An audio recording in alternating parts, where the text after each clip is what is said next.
اعوذ باللہ سمیع العلیم من الشیطان الرجیم بسم اللہ الرحمن الرحیم اللہم رب زدنی علما یا فتاح یا رب العالمین بسم اللہ الرحمن الرحیم۔ الحمدللہ تعالی ہمارے اسباق جو کہ مکمل ہو چکے ہیں ان کو 3 حصوں میں 3 دنوں کے اندر انشاءاللہ تعالی آپ کے سامنے ان کا مختصر خلاصہ پیش کیا جائے گا تاکہ سبق سمجھنے میں آسانی ہو۔ تو آج کے جو ہمارے اسباق ہوں گے وہ لیکچر نمبر 1 سے لے کر لیکچر نمبر 5 تک، یعنی کہ پہلے 10 جو اسباق ہیں وہ آپ کے سامنے مختصر انداز میں پیش کیے جائیں گے۔ تو چلتے ہیں سبق کی جانب۔ سب سے پہلی جو چیز ہے وہ ہے جی الف سے لے کر یا تک ٹوٹل 29 حروف ہیں۔ الف سے یا تک ٹوٹل 29 حروف ہیں، ان کو کہتے ہیں جی حروف تہجی۔ اور ان 29 حروف میں سے 7 حروف ایسے ہیں جو ہر حالت میں ہر حال میں پر یعنی کہ موٹے پڑے جائیں گے۔ وہ کون کون سے ہیں؟ خا، صاد، ضاد، طا، ظا، غین، قاف، ان کو کہتے ہیں جی حروف مستعلیہ۔ اور اسی طرح ہونٹوں سے صرف 4 حروف ادا ہوتے ہیں، وہ کون کون سے ہیں؟ با، فا، میم، واو، ان کو کہتے ہیں حروف شفوی۔ اور اسی طرح حروف خلقی کتنے ہیں جی؟ 6، حمزہ، ہا، عین، حا، غین، خا۔ تو اس طرح ہم نے پہلے سبق میں 4 چیزیں پڑھی ہیں۔ الف سے لے کر یا تک 29 حروف ہیں، ان میں سے 7 حروف موٹے پڑے جاتے ہیں، ان کو حروف مستعلیہ کہتے ہیں۔ 4 حروف ہیں جو ہونٹوں سے ادا ہوتے ہیں، ان کو حروف شفوی کہتے ہیں۔ اور اسی طرح 6 حروف ایسے ہیں جن کو حروف خلقی کہتے ہیں۔ تو آگے جو ہمارا حرکات والا سبق ہے اس کی جانب چلتے ہیں۔ حرکت کی جمع حرکات ہے۔ زبر زیر پیش کو حرکات کہتے ہیں، زبر زیر پیش کو حرکات کہتے ہیں۔ جس حرف پر حرکت ہو اسے متحرک کہتے ہیں، چاہے زبر آئے، جس حرف پر زیر آئے یا پیش آئے، وہ کوئی بھی حرف ہو، زبر آئے، زیر آئے، پیش آئے، یہ متحرک ہو جائے گا۔ اگر ان پر جزم آئے گی تو ساکن ہوگا۔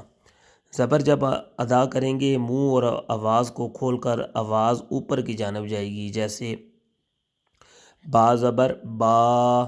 زیر جب پڑھیں گے آواز نیچے گرا کر پڑھیں گے، با زیر بی، تا زیر تی۔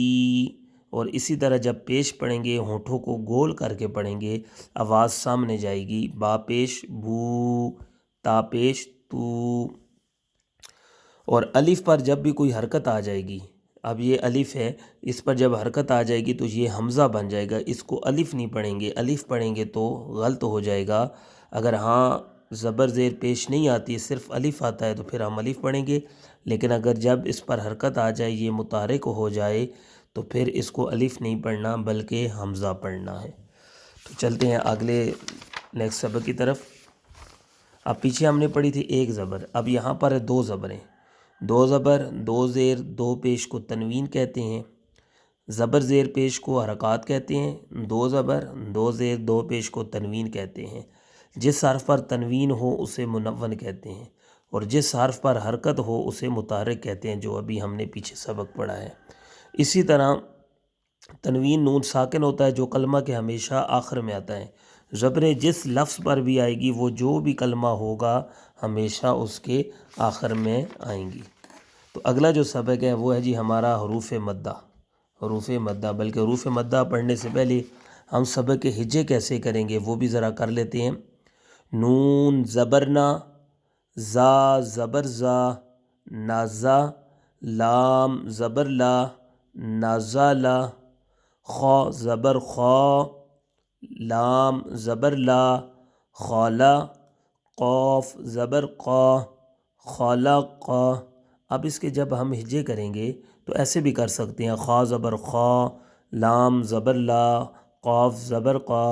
اس طرح جب ہم جائیں گے تو اس طرح ہمارا پڑھنے میں مشکل ہمیں پیش آئے گی۔ اس لیے جب بھی ہجے کریں گے تو پہلے کو دوسرے کے ساتھ، دوسرے حرف کو تیسرے کے ساتھ ملا کر پڑھیں گے، اس طرح پڑھنے میں آسانی ہوگی۔ جیسے میم زبر ما، لام زیر لی، مالی، کاف زیر کی، مالی کی۔ اس انداز سے ہم پڑھیں گے۔ اب چلتے ہیں جی آگے حروف مدہ کی جانب۔ اس علامت کو جزم کہتے ہیں۔ یہ جو علامت ہے، یہ جو الفاظ پر آتی ہے اکثر ہم دیکھتے ہیں، اس کو جزم کہتے ہیں، اور جس حرف پر جزم ہو اسے ساکن کہتے ہیں۔ جس پر جزم ہو اسے ساکن کہتے ہیں، اور جس پر حرکت آ جائے اسے متحرک کہتے ہیں، اور جس پر تنوین آ جائے اسے منون کہتے ہیں، جس پر جزم آ جائے اسے ساکن کہتے ہیں۔ ساکن حروف اپنے سے پہلے متحرک حرف سے مل کر پڑھا جائے گی، یعنی اب یہ ساکن ہے، یہ خود نہیں پڑھا جائے گا، اپنے سے پہلے والا جو حرف ہے متحرک حرف ہے اس سے مل کر پڑھا جائے گا۔ تو اب حروف مدہ کتنے ہیں؟ 3: الف، واو، یا۔ الف، واو، یا۔ تو اب اس کو کیسے پڑھیں گے؟ الف سے پہلے زبر ہو تو الف مدہ ہوگا، الف سے پہلے زبر ہو تو الف مدہ ہوگا۔ اب یہ الف ہے، الف سے پہلے والے حرف پر زبر آ گئی، الف مدہ۔ الف، الف سے پہلے والے حرف پر زبر آ گئی، الف مدہ۔ الف اور پہلے والے حرف پر زبر آ گئی، الف مدہ۔ تو کیسے پڑھیں گے؟ یعنی الف سے پہلے کوئی بھی حرف آ جائے، لیکن دیکھنا ہم نے کیا ہے کہ فقط زبر ہو تو وہاں پر کیا ہوگا؟ الف مدہ۔ تو کیسے پڑھیں گے؟ با زبر الف با، ثا زبر الف ثا، حا زبر الف حا، دال زبر الف دا۔ اس کو ایک الف یعنی حروف مدہ کو ایک الف یعنی کہ 2 حرکات کے برابر کھینچ کر پڑھیں گے۔ اب اس کے بعد کیا ہے جی؟ واو مدہ۔ واو ساکن سے پہلے پیش آ جائے۔ اب یہ دیکھیں جی، واو ساکن سے پہلے والے حرف پر پیش آ جائے، واو مدہ۔ واو ساکن سے پہلے والے حرف پر پیش آ جائے، واو مدہ۔ واو ساکن سے پہلے والے حرف پر پیش آ جائے، واو مدہ۔ تو کیسے پڑھیں گے؟ تا پیش واو تو، جیم پیش واو جو، خا پیش واو خو۔ اس کو بھی جس طرح ہم نے الف مدہ کو کھینچا ہے اسی طرح واو مدہ کو بھی کھینچیں گے۔ آخر میں کیا ہے کہ یا ساکن سے پہلے زیر آ جائے تو یا مدہ ہوگا۔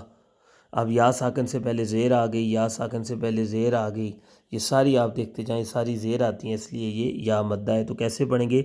تا زیر یا تی، جیم زیر یا جی، خا زیر یا خی، زال زیر یا زی۔ اب یعنی کہ الف سے پہلے زبر آ جائے تو الف مدہ، واو ساکن ہو اور اس سے پہلے پیش آ جائے واو مدہ، یا ساکن ہو اور اس سے پہلے زیر آ جائے یا مدہ۔ حروف مدہ کو ایک الف یعنی کہ 2 حرکات کے برابر کھینچ کر پڑھیں گے۔ اب چلتے ہیں اگلے سبق کی جانب۔ اب کھڑی حرکات جو ہیں، تا کھڑے زبر تا، تا کھڑی زیر تی، تا الٹا پیش تو، ان کو بھی حروف مدہ کی طرح کھینچ کر پڑھیں گے، وہی اس پر قوانین ہوں گے۔ اب آخر میں جو ہم نے چیز پڑھنی ہے وہ کیا ہے جی؟ حروف لین۔ حروف لین کتنے ہیں؟ 2: واو اور یا۔ واو ساکن سے پہلے زبر ہو تو واو لین، یا ساکن سے پہلے زبر ہو تو یا لین۔ اب یہاں پر دونوں پر کیا ہے جی؟ واو ساکن سے پہلے زبر ہو واو لین، یا ساکن سے پہلے زبر ہو تو یا لین۔ اب اس میں ایک چیز ہم یہ بھی نوٹ کر لیتے ہیں تاکہ ہمارے پڑھنے میں سمجھنے میں آسانی ہو جائے۔ اب جس طرح ہے جی، خا زبر واو خاؤ، خا زبر یا خی۔ اب دیکھیں واو ساکن سے پہلے بھی زبر ہے، یا ساکن سے پہلے بھی زبر ہے۔ واو ساکن سے پہلے زبر ہو تو واو لین، اور یہاں پر کیا ہے جی؟ واو ساکن سے پہلے پیش ہو تو واو مدہ، یا ساکن سے پہلے زبر ہو تو یا لین، یا ساکن سے پہلے زیر ہو تو یا لین۔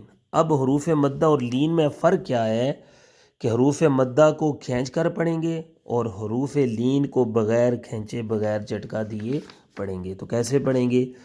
دال زبر واو داؤ، دال زبر یا دئی، زا زبر واو زاؤ، زا زبر یا زئی۔ تو یعنی کہ حروف لین کو کھینچ کر نہیں پڑھنا، حروف مدہ کو کھینچ کر پڑھنا ہے۔ اور آخر میں اب ہم ہجے کرتے ہیں کسی الفاظ کے۔ اب لفظ ہے جی، فا زبر فا، لام زبر الف لا، فلا، تا زبر تا، میم زیر یا می، تمی، فلا تمی، لام پیش وولو، فلا تمیلو، اب فلا، لام زبر الف لا، یہاں پر الف مدہ ہے، تا زبر تا، میم زیریہ می، یہاں پر یا مدہ ہے، لام پیش واو لو، یہاں پر واو مدہ ہے۔ یہ تھے ہمارے اسباق جو ہم نے پہلا حصہ ہم نے انشاءاللہ آج پڑھ لیا ہے۔ کل انشاءاللہ تعالیٰ دوسرا حصہ اور پرسوں انشاءاللہ زندگی ہوئی تو تیسرا حصہ پڑھیں گے، یعنی کہ ان 3 دنوں میں ہم نے جتنا کورس کیا ہے وہ سارا کلیئر ہو جائے گا۔ اب ہم نے کوشش یہ کرنی ہے کہ اگر ہمیں ناظرہ اپنا مزید درست کرنا ہے تو کم از کم آدھا پارہ ہم ہجوں کے ساتھ پڑھیں، اور جب بھی ہم ہجوں کے ساتھ پڑھیں گے، یعنی جس طرح بھی جوڑ کر کے جس کو ہم کہتے ہیں اس طرح پڑھیں گے، اور اس کے پڑھنے میں ہمارے ساتھ کیا معاملہ ہوگا، پہلے کم از کم 15-20 دن ہم ضرور تنگ ہوں گے، ہمیں دشواری آئے گی، لیکن ہم نے ہمت نہیں ہارنی۔ انشاءاللہ تعالی کم از کم آپ صرف اور صرف 2 سے 3 ماہ ڈیلی آپ تقریباً 10 منٹ 12 منٹ اس طرح جب ہم ہجے کریں گے تو انشاءاللہ تعالی ہمارا قرآن پڑھنا بالکل درست ہو جائے گا، اس میں کسی قسم کی کوئی بھی انشاءاللہ پریشانی نہیں ہوگی۔ پھر جب ہمیں قرآن پڑھنا آ جائے گا، ہمارا ناظرہ درست ہو جائے گا، پھر ہمارا دل بھی کرے گا کہ ہم قرآن کی تلاوت کریں، اور یہی دعا ہے کہ اسی طرح قرآن پڑھتے پڑھتے بلکہ ایسا قرآن ہم پڑھیں کہ ہم سے ہمارا رب راضی ہو جائے اور ان کے پیارے محبوب راضی ہو جائیں، کریم آقا راضی ہو جائیں، ایسا ہم قرآن پڑھیں، ایسی ہم دین کی خدمت کریں۔ تو یہی دعا ہے کہ رب کائنات ہم سب کو دین اسلام کی خدمت کے لیے قبول فرمائے، اور جتنیاں بھی اشاعت دین کے سلسلے میں، دینی معاملات کے سلسلے میں ہمارے اوپر سختیاں آئیں، پریشانیاں آئیں، امتحانات آئیں، دعا کرے رب کائنات ہم سب کو صبر کرنے کی توفیق عطا فرمائے۔ تو آپ تمامی سے گزارش ہے کہ اپنے اسباق کو ضرور بضرور آپ ان کی درائی کریں، ان کو پڑھیں، ہمارے لیے بھی دعا کریں، اور بالخصوص مدرسے کے لیے دعا کریں، رب کائنات آسانیاں فرمائے، رب کائنات مزید بہاریں عطا فرمائے، رب کائنات یہ جتنی بھی ہماری ٹیم ہے رب کائنات سب کو سلامت رکھے۔ تو دعاؤں میں یاد رکھیے گا۔ جزاک اللہ خیر۔